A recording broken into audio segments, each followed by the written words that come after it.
Some closing thoughts now on politics. When Karl Rove announced his resignation from the White House earlier this week, he got some rave reviews.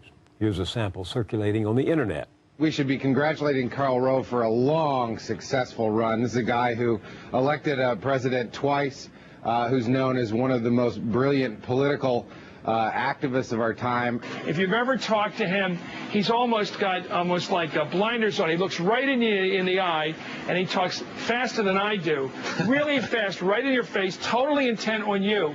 And it's really like talking to a fire hydrant. He's not only the mastermind behind everything, he's the president's senior advisor. Boy genius, Bush's brain, the architect. Karl is brilliant, he is funny, and he's a passionate advocate. Karl Rove is a superstar. He is very insightful. He's a great friend to the president, and he's also a very broad thinker. He is one of the more intelligent people that I know. He's very quick-witted. He's got a great sense of humor, and the president will miss him. But generally, where there's brains, there's Rove. There is, of course, more to be said. What struck me about my fellow Texan Karl Rove is that he knew how to win elections as if they were divine interventions. You may think God summoned Billy Graham to Florida on the eve of the 2000 election to endorse George W. Bush just in the nick of time. But if it did happen that way, the good Lord was speaking in a Texas accent.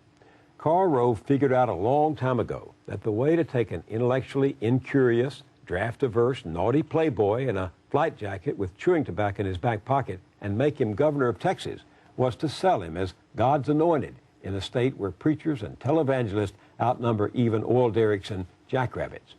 Using church pews as precincts, Rove turned religion into a weapon of political combat, a battering ram aimed at the devil's minions, especially at gay people.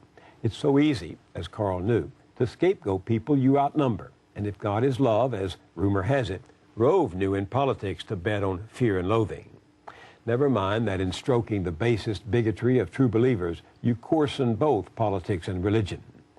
At the same time he was recruiting an army of the Lord for the born-again Bush, Rove was also shaking down corporations for campaign cash. Crony capitalism became a biblical injunction.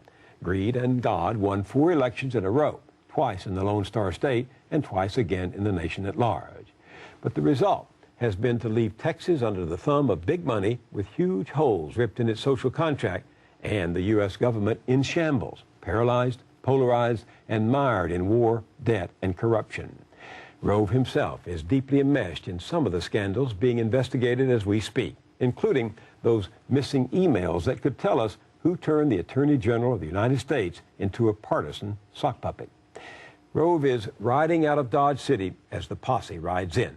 At his press conference this week, he asked God to bless the president and the country, even as reports were circulating that he himself had confessed to friends his own agnosticism. He wished he could believe, but he cannot.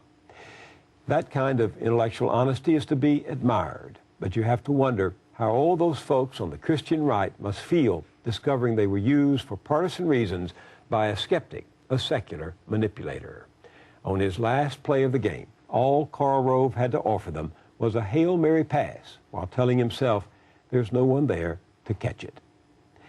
That's it for the Journal. We'll be back next week. I'm Bill Moyers.